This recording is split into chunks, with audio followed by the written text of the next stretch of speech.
groups. One group will travel with the convoy of motor vehicles, the other will go by camel. This will reduce the load on the vehicles.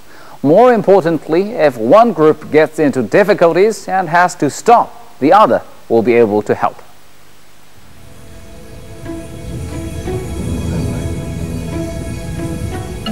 Most of us have had no experience of driving in a desert, and so at dawn we decide to split our team into two groups. One group will travel with the motor vehicle convoy and the other will ride on camels. We will meet up at a gas station in Arachidia. We have decided to travel this way to reduce the load on the vehicles. Moreover, if one group encounters difficulties and has to stop, the other group will be able to help.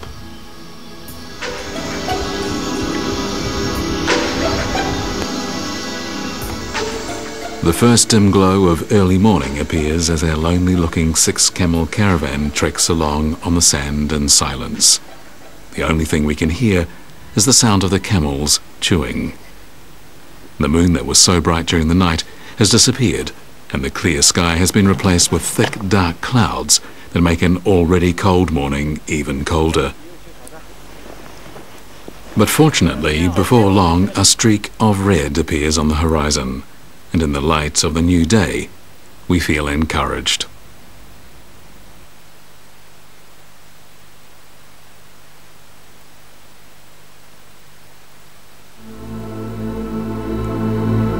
As the sun appears over the horizon, the cold of night is chased away surprisingly quickly. The rising sun is truly beautiful, quite beyond anything we could have imagined. The morning glow causes the sandy peaks to be dyed red. The dunes on either side of us, some bright and others dark, form vivid sculptures that constantly change as we move along. Our camel caravan becomes a part of the beautiful scenery of the Great Desert. We watch as our shadows sway on the dunes, but we know that from a distance we must look like little more than tiny drifting grains of sand.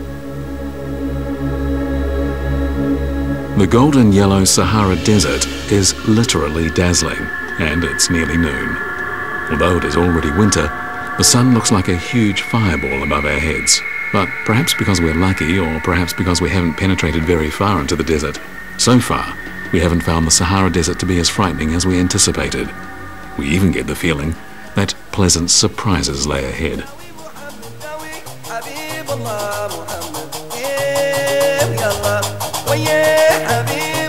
Suddenly, we hear the sound of melodious singing drifting towards us from the far distance.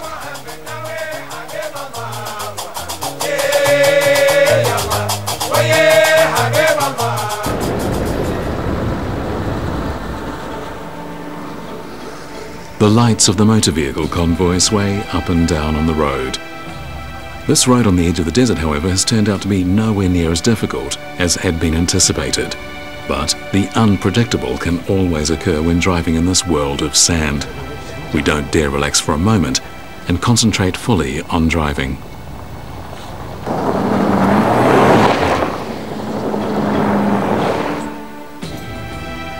To many people, the desert is a drab, lifeless place linked with death. But when you are actually in the desert, you sense a kind of primitive beauty. The light in the desert is nothing like the light one experiences anywhere else.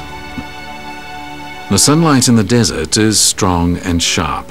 It is perhaps because of the primitive beauty of the desert and the unique light that more than 500 feature films, including the recent The Mummy, have made the desert the main setting.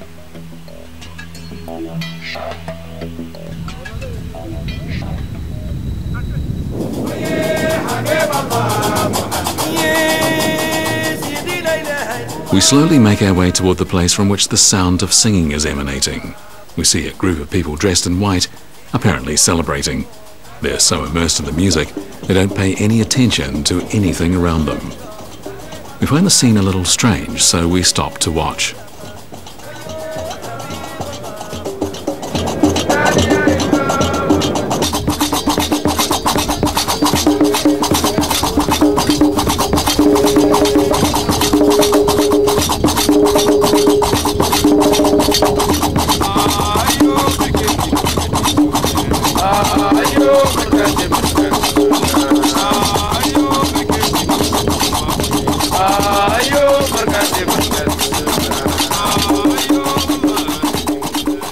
From the clothes they're wearing and the broad smiles on their faces, we guess they must be Berbers.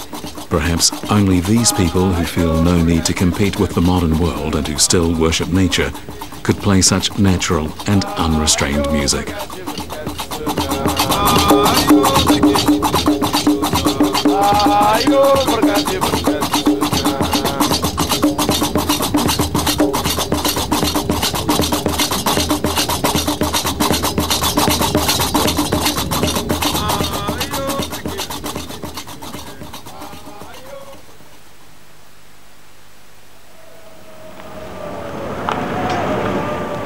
As pre-arranged, at noon the next day, our two groups reunited at a gas station in the small town of Arachidia.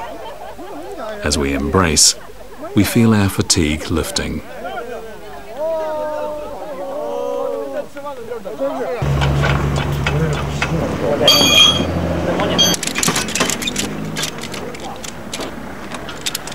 After a rest, we set off again. Our destination is Rabat, the capital of Morocco.